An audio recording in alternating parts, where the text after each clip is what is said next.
Hi, I'm Victoria. Let's talk about describing people. Today, I'm going to help you learn 82 expressions for describing people. There are 3 different ways to describe people. One of them is to describe their appearance. I have brown hair.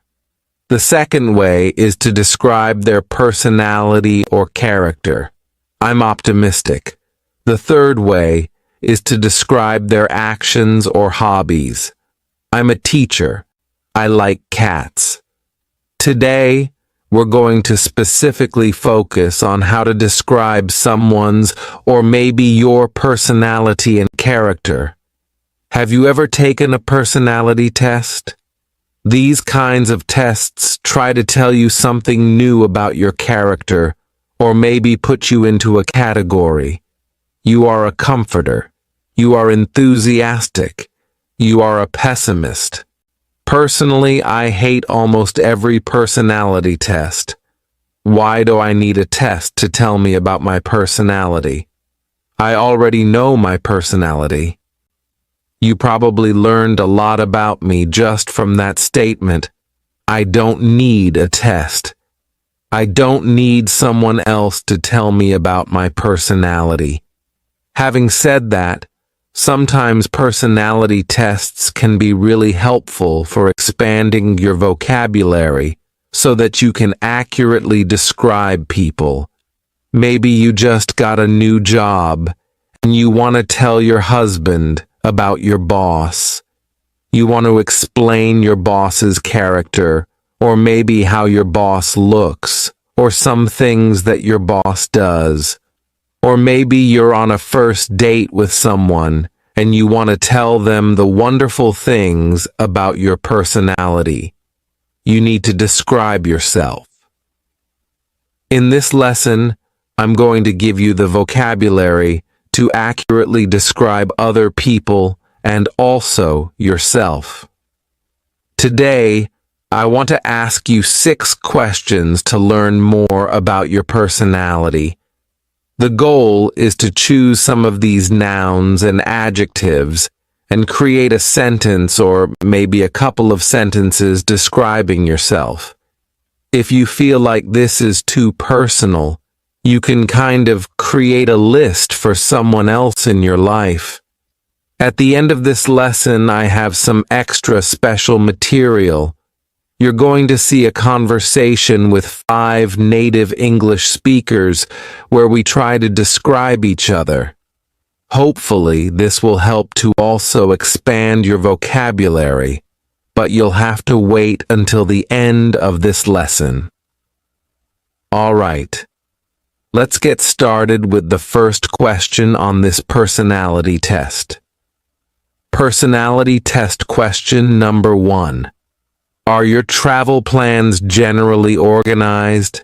What about your home and office? Are they pretty tidy? Tidy means clean. Things are orderly. Think about this for a moment. Organized. Tidy.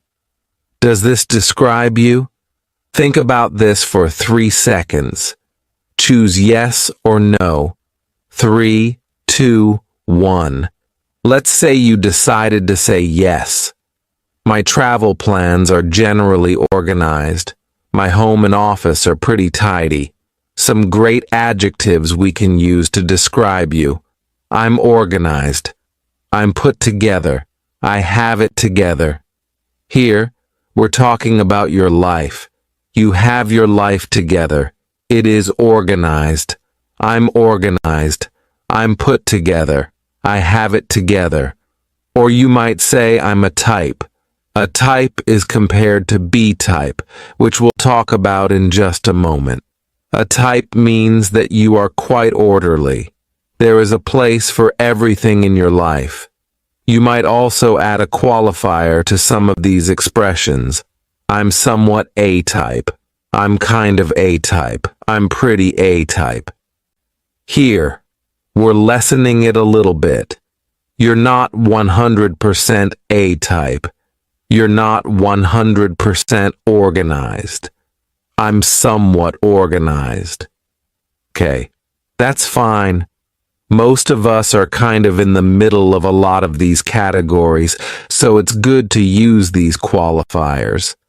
I'm somewhat organized.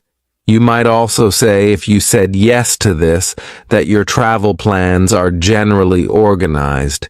You might say, I'm a doer. Doer. Here the root word is do. You do things. You don't just think about them and wait for something to happen. You do things. You take action. I'm a doer. Or you might say simply, I'm clean. Things in my life are clean. I'm a clean person. If you said no to this, no. My travel plans are not orderly. My home and office, they are a wreck.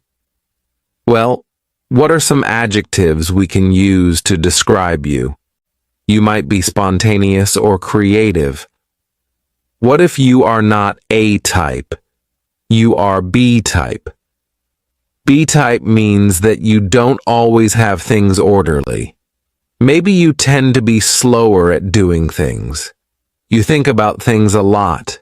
Usually B-type people might be a little more of the creative, spontaneous type.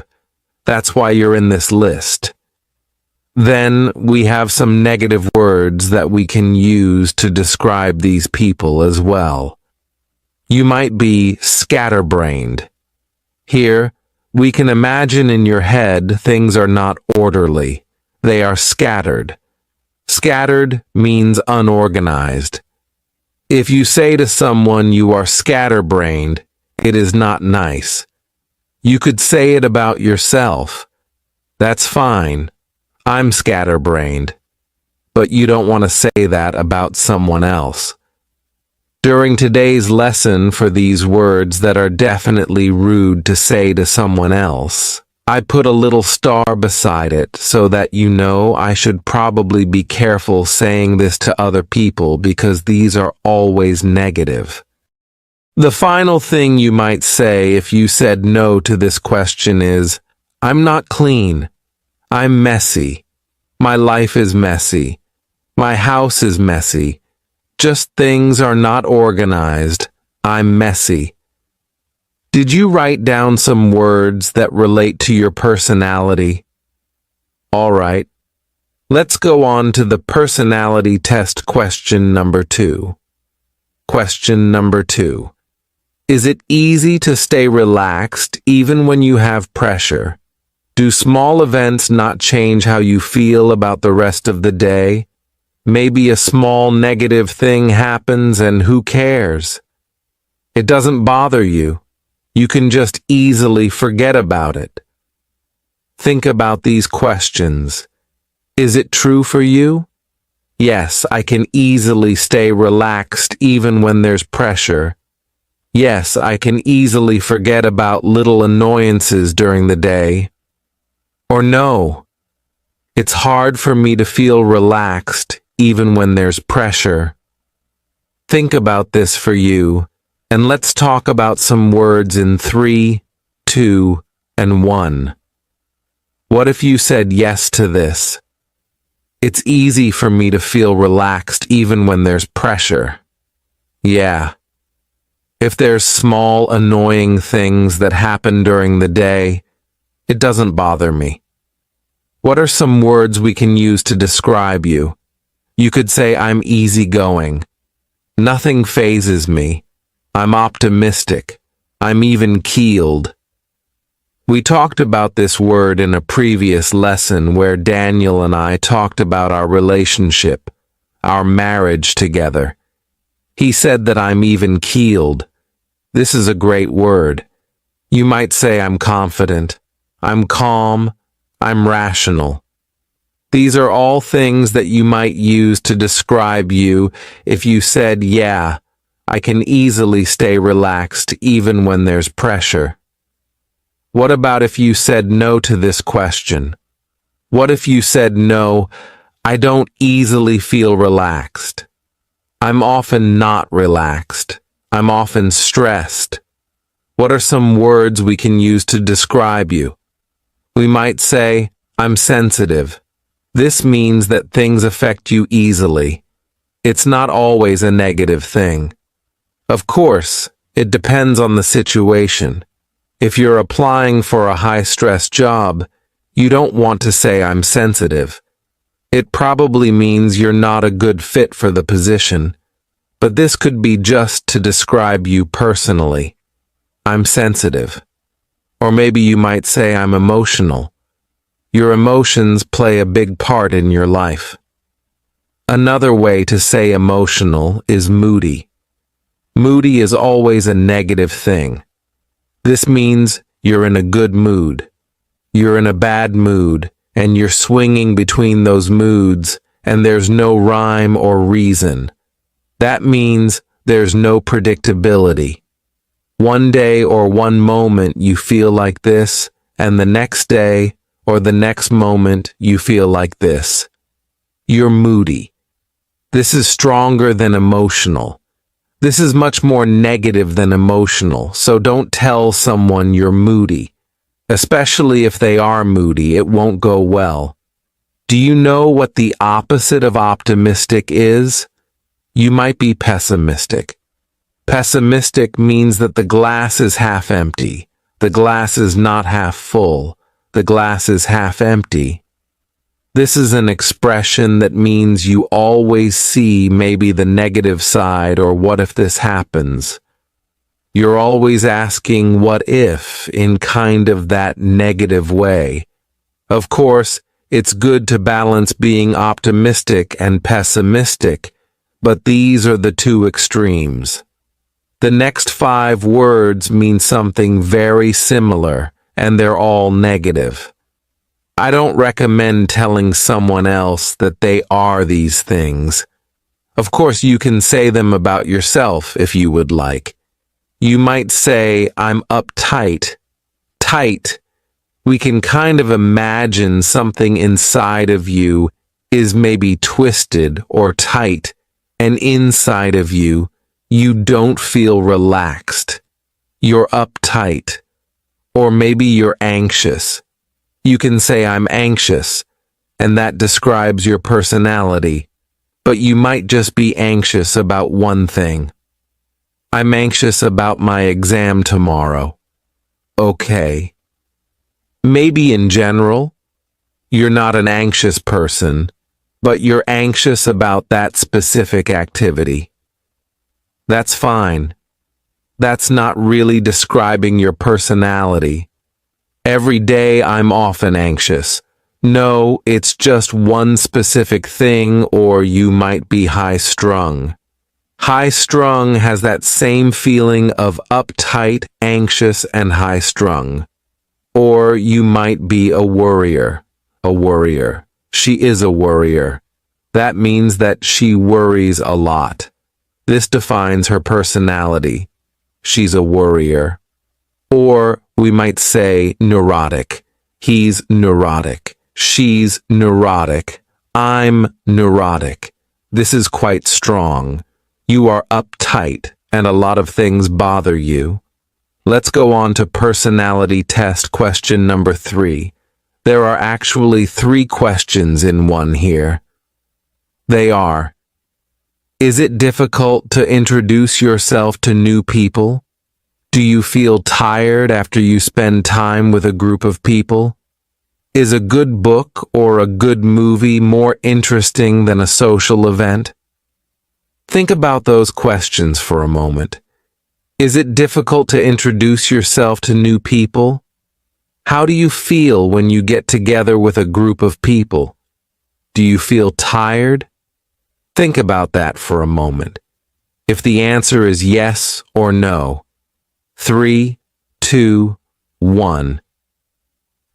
Let's imagine that you said, yeah, it's difficult to introduce myself to people.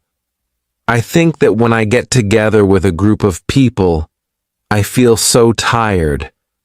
I would rather read a good book or watch a movie than go to a social event.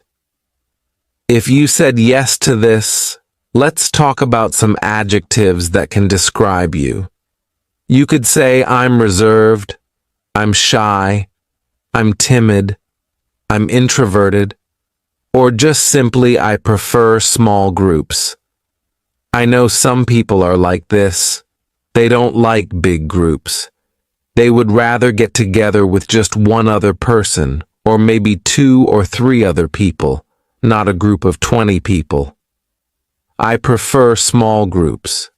I'm introverted. I'm reserved. I'm shy. I'm timid. These are all great words.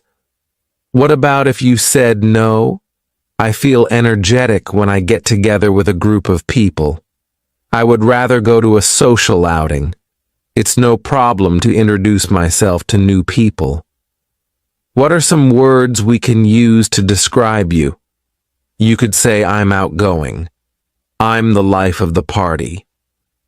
Now, for this expression, it's probably better that someone else says this about you just because it's maybe not so humble if you say, I'm the life of the party. It means that everybody loves me. People love talking with me. It's probably better if your friend said, yeah, Victoria, she's the life of the party, instead of me saying it about myself.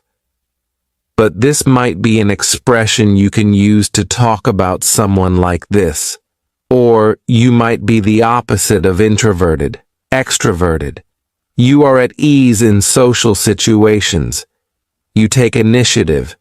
You are social. This word initiative is a beautiful word. We can imagine that when there are 2 people maybe in a gathering and they both are kind of looking at each other, but they don't really want to start a conversation. The person who starts the conversation, that person takes initiative. They took that opportunity. If you have no problem introducing yourself to other people, or maybe asking questions at a store, you take initiative. Let's go on to question number 4 of this personality test. Do you often get lost in thought and kind of forget your surroundings? Do you often think about the meaning of life? Do you get lost in thought? Things are going on in your head and you're thinking about those things, not the things about you. Do you often think about the meaning of life? What is life?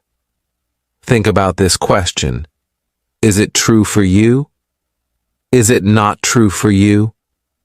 3, 2, 1. Let's imagine that you said, yeah, I do often kind of get lost in thought. Yeah, I do think about the meaning of life often.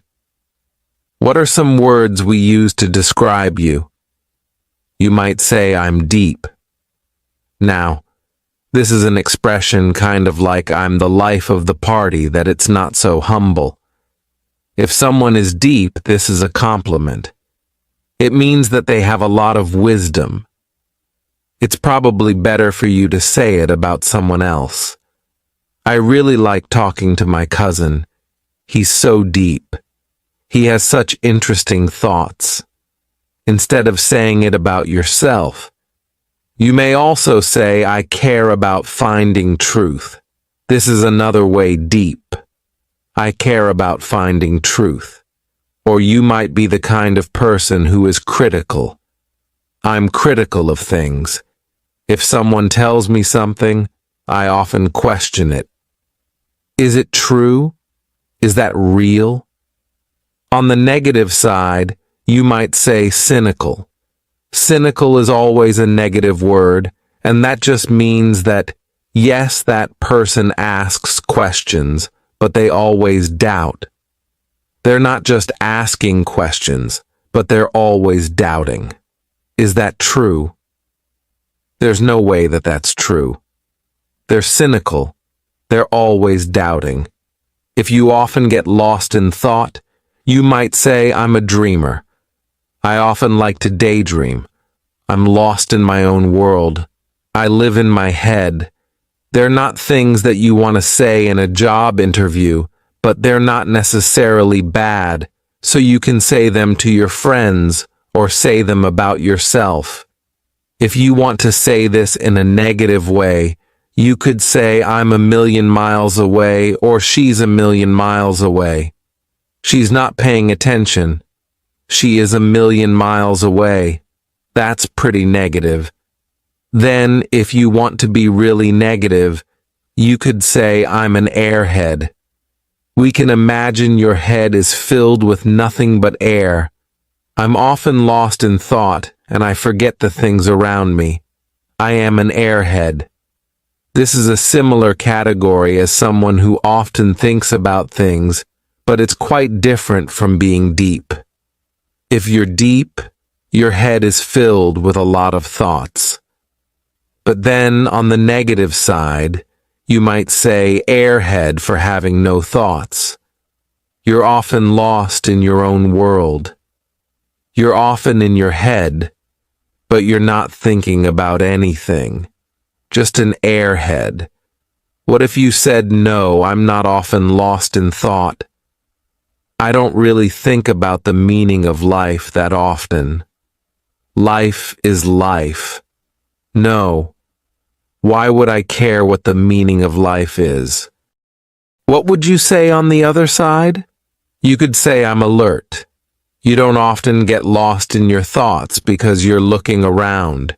You are alert to the things going on around you. You notice little details. Maybe people who are lost in thought, they're not thinking about the physical details around them. They don't realize there's a cup over there. My friend just walked by. If you are alert, you're noticing those things. You might also say, I'm detail-oriented. You notice lots of little details, or you might say, I'm astute. These are great things for a job interview. I'm detail-oriented. I'm alert and astute. This means that you will not forget little things because you are organized. You are able to keep track of physical details. Similar to alert, you might say aware. I'm aware of my surroundings. You're not lost in your head. You are aware. Or you might be a realist. A realist. This is quite the opposite of somebody who's thinking about the meaning of life. Well, if I think about the meaning of life, I'm never going to really find out, so why would I waste my time? A realist would say that. If you think, you might be a realist, or you might just be practical. Practical and a realist are both quite similar. You are practical. You're not going to waste your time if you know that something won't be profitable or won't be helpful. I don't think it's really helpful to contemplate the meaning of life. I'm just practical. This might be something you can use to describe you. Let's go on to the next question. Personality test question number 5. When you want something, do you often not change your mind? When you want something, do you often not change your mind? Think about this. Is that true for you? You don't change your mind, or I'll say I change my mind. Well, it's not so serious for me. Think about this. 3, 2, 1. Let's imagine that you said yes, it is true for me. When I want something, I don't often change my mind. What are some words we can use to describe you? We could say, you are diligent. You're motivated. I want to study English. I'm going to become fluent in English. I'm going to feel more confident in English, and I will be diligent. I will study every day. I'm motivated. I will study every day. You want something and you are not going to be distracted. These are positive expressions. They're great for job interviews. They're great general personality traits. There are some negative ways to describe this as well, though. You might be stubborn. We have a lovely idiom, stubborn as a mule. Or we might say you are headstrong. Headstrong, this means stubborn. When you want something, you often refuse to think about other options. I want this. I want this. I want this. I'm not going to think about other things. I'm stubborn. Or you might be adamant. Adamant, this means that you stick with your opinion. Let's imagine that you're a teenager and your mom says, I heard that you were drinking beer with some friends behind the school. You say, No, Mom, I wasn't doing that. I don't know who you were talking with, but it wasn't me behind the school doing that. She says, Well, I heard from this person that you were doing it. You stick with your opinion. No, it wasn't me. It wasn't me. There's no way that was me. You are adamant that that person was not you. You are adamant about something. This means that you refuse to change your story about something. You are adamant. You also might be opinionated. You have opinions, and you're not really afraid to share them. This isn't necessarily a negative thing to be opinionated. Of course, if you are opinionated, if you have strong opinions, especially if these are opinions that are not shared with a lot of other people, it's great to be careful about how you present them, about how you share them with other people so that they don't think that you are pushy. Pushy is always a negative thing. If you are opinionated, you need to talk about it in a specific way so that you don't become pushy, pushing your opinions on people. You might be persistent. This is similar to adamant, but it's in a negative way. You are persistent. I wasn't drinking behind the school. That wasn't me. You are persistently keeping with the same opinion. Persistent. Or maybe you have a 3-year-old and that 3-year-old is asking for candy. I want candy. Mom, I want candy. I want candy. That 3-year-old is persistent. They are wanting it, and they're telling you again and again and again. You might hear the word bossy. I'm bossy. She's so bossy. He's bossy. This is similar to persistent. Adamant, you're telling someone, you should do this. You should do this. You do this. You do this.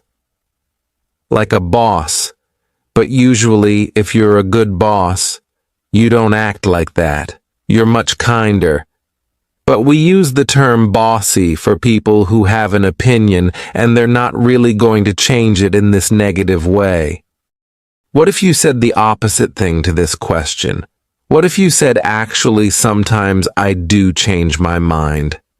I don't always stick with exactly what I say I want every single time. What are some other words we can use? You could say I'm flexible, I'm compliant, I'm reasonable, I'm open-minded, I'm agreeable. These are all positive things, but what if we take this to an extreme? You might say I'm submissive. This means that you never stand up for yourself.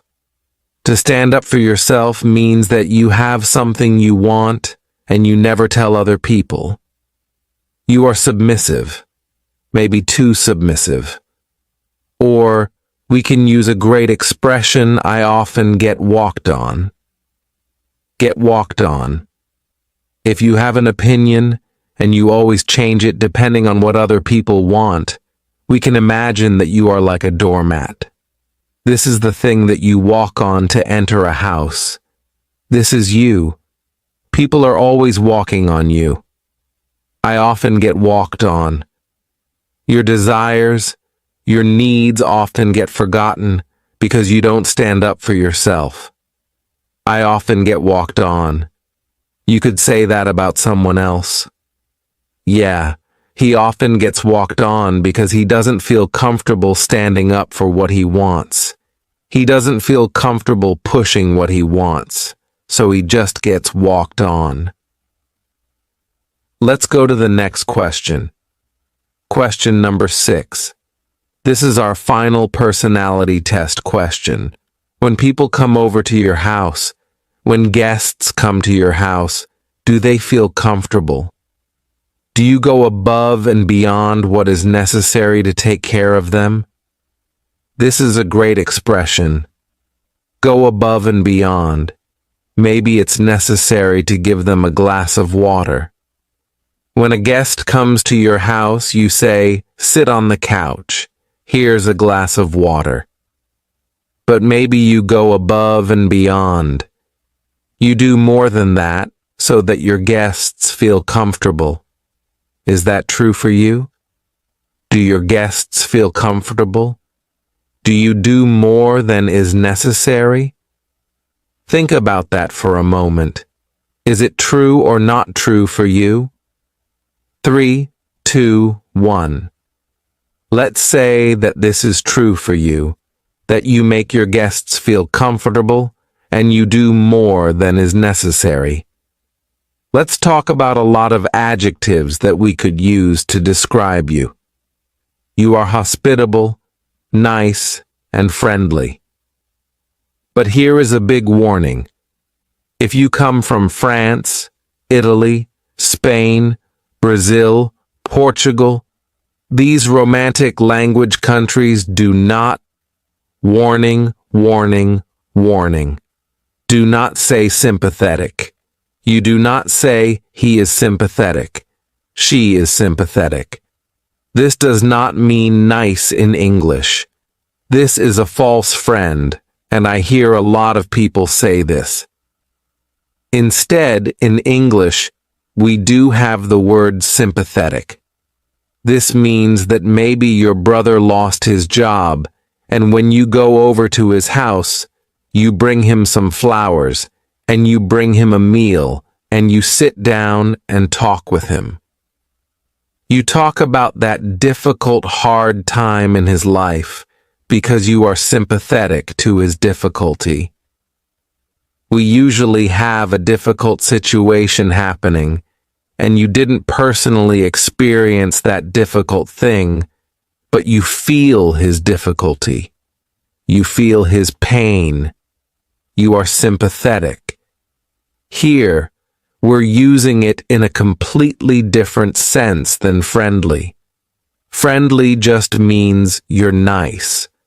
But if someone has a difficult situation, you are sympathetic to their problem. You understand. I think my brother is really sad right now. He's probably worried about the future. You are understanding his difficult times. I hope I explained this word sympathetic so that you do not use it and say, "Victoria, you're so sympathetic." No, no, no, no, no. Don't use that.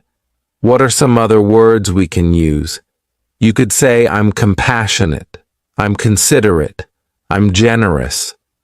This means you give maybe your time or your money to other people. You could say, "I'm warm. I'm warm-hearted." This means that people feel this warm feeling when they're with you. They feel like you're such a friendly person. You could say, "I'm helpful. I'm down to earth." Down to earth is an expression that we use to mean you are relatable. People feel like your life is not so different from theirs. You often hear this word described with celebrities. Celebrities, movie stars, they have lives that are much different than our own, so they seem kind of untouchable, so different, but maybe there is one celebrity who relates to the problems of normal people. Someone might say, "Yeah, she's really down to earth. She's down to earth. Her feet are on the earth. She's down to earth." Or you might say she's sincere, she's genuine, she's really herself, She's not faking it. She's dependable, or I'm dependable. Your friends know that they can depend on you.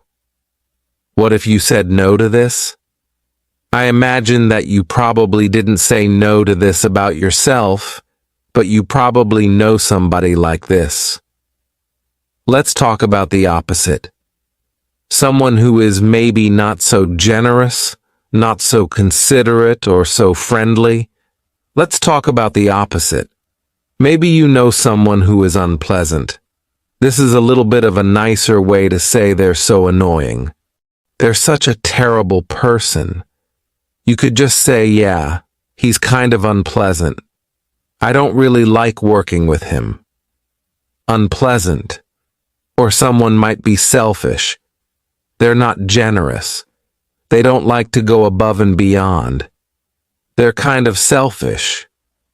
Or maybe you know someone who is self-centered. The world revolves around their life.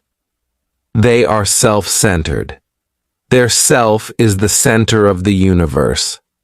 They're self-centered. How did you do? How did you answer all of these 6 personality test questions? I hope you wrote down some adjectives that you can use to describe yourself. Write that sentence down in the comments. But before we go, I'd like to share some extra material with you today. You're going to see 5 native speakers. They are 3 friends, plus my husband, plus me. We are attempting to describe each other. I sat down with each of my friends individually and asked, how would you describe this person? How would you describe that person? I didn't tell them specifically to describe their personality or their character, but you'll see that a lot of these people, they did describe their physical appearance a little bit. But most of these descriptions had to do with their personality or character. You're going to hear some of the words that we just talked about, and maybe you'll hear some new words as well. Let's start with my friend Eliza. You're going to meet Eliza, Hazel, Laurel, and Daniel. They're going to be describing each other. Let's see what everyone has to say about Eliza. Let's watch. Eliza. Hi, I'm Eliza. Hazel. Gosh, Eliza is witty and sarcastic to a fault. Victoria. I'd say so. Hazel. She's super inquisitive and very literate. I'd say that's a very good description of her. Victoria. For sure.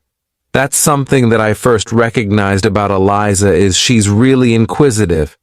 She asks great questions. Hazel. She's curious about life. Yeah. I'd say she's adventurous for some things like travel or things like that. Not so much food. She's very loyal friend. Laurel.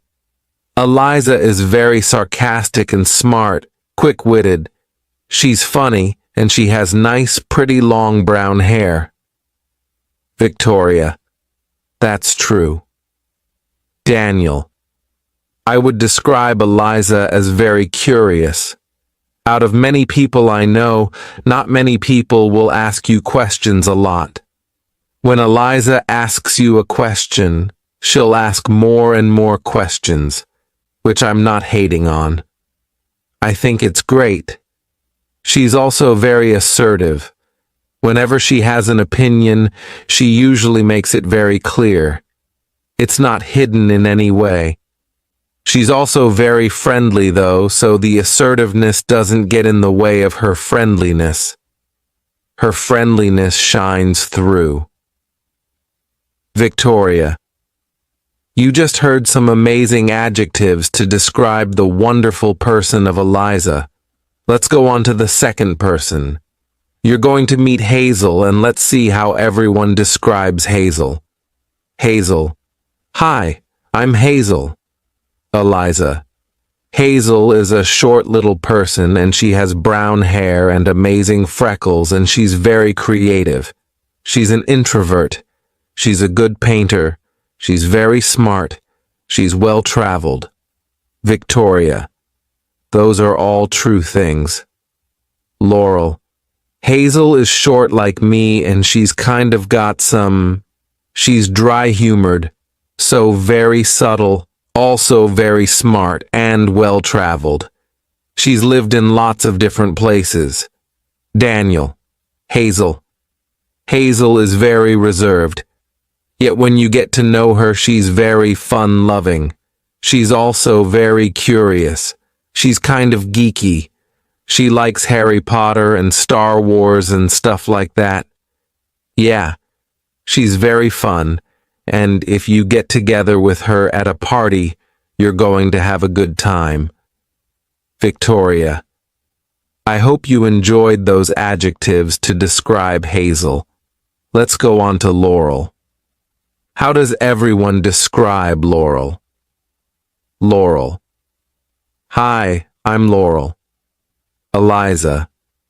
Laurel is also a short little person. She's got sort of blondish brown hair, sort of a darker shade of blonde.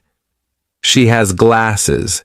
She, to me, is very businesslike, and she likes to tell stories with a lot of detail, which are always interesting. Hazel.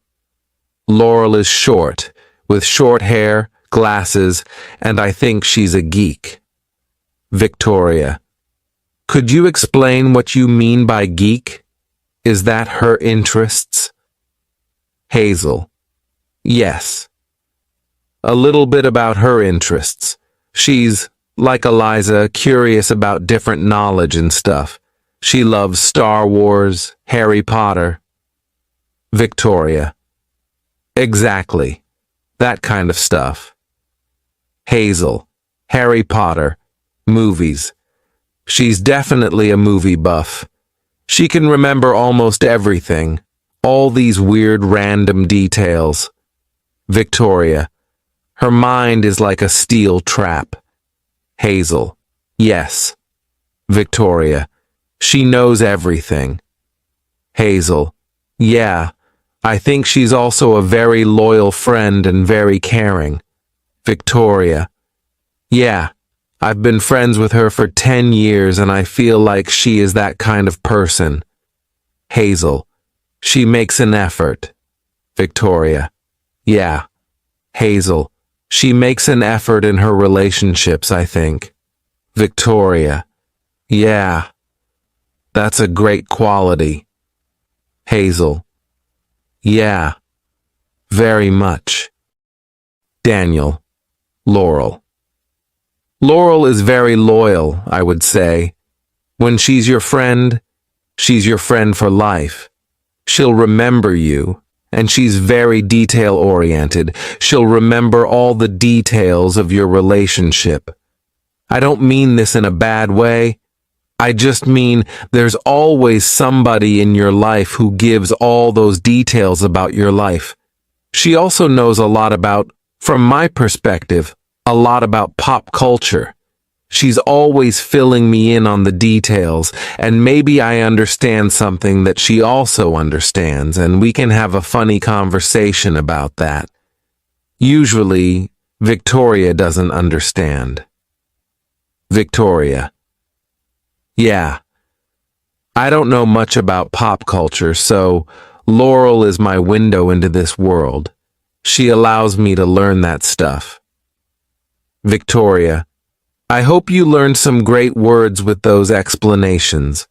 Let's go on to my husband Daniel and see what everyone else has to say about Daniel. Daniel. Hi, I'm Daniel. Eliza. Daniel. Daniel is so fun. Daniel is this tall, skinny ginger. He's got very great, amazing red hair. He always has a lot of energy. I think he's always like, I'm Daniel. Victoria. He does have a lot of energy. Eliza. I feel like, has a lot of strong opinions about things, which I really like. He's married to you and has a baby. Victoria: That is true. Those are all true facts. Eliza: I think he's very relaxed in some ways, but also cares about details in other ways, which is kind of hard to describe, but it's true. Victoria: That is true. Hazel: Daniel is a tall, skinny redhead. Victoria: That is the first thing Eliza said too. Hazel: I think he is very creative. I would probably describe him as adventurous, not afraid to take risks, inquisitive, opinionated. I think he has opinions and he's set in his way, but I think he's also open for discussion. Victoria: Okay. Hazel: Yeah. Laurel: Daniel.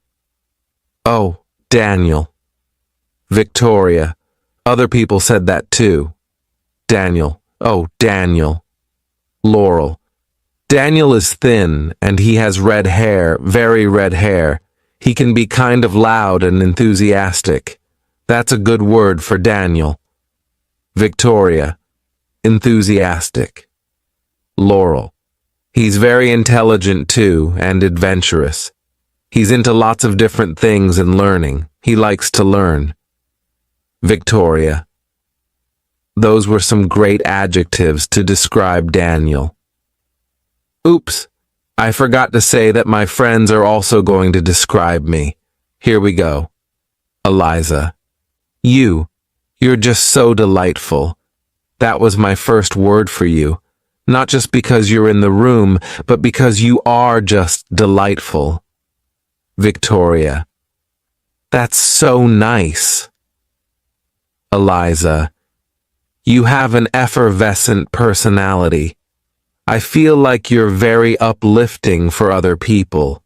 You bring a lot of joy to people. I feel like you always seem like you have it together. That's definitely my most overarching impression of you, is you have it together. You're also a very good host. You're excellent with hospitality. Victoria: Thank you. Eliza: Obviously, we share a love of reading, so I know that you're very well read. I like that you get very interested in specific topics. Victoria: Whenever the topic... Eliza: Whenever we read a book, she's like, I went and did research and I found this out and this and this. It was just very interesting. Victoria: I think that's quite true that when I'm interested in something, I'm really interested. Eliza: You go all the way. Victoria: Just go into it. Yeah. Well, thank you for your kind words. Eliza: Yes. Hazel: Victoria. Victoria: Tell me what you think. Hazel: I think you're probably one of the kindest people I've ever met. I think you're just very genuinely nice. Victoria: Thanks. That's really sweet. Hazel: I could be wrong. Victoria: You know when you're not around, Hazel. I'm evil. Hazel: I think you're also very inquisitive and very literate. Victoria: I like to read. Hazel: I think you are very curious about the world and people like this.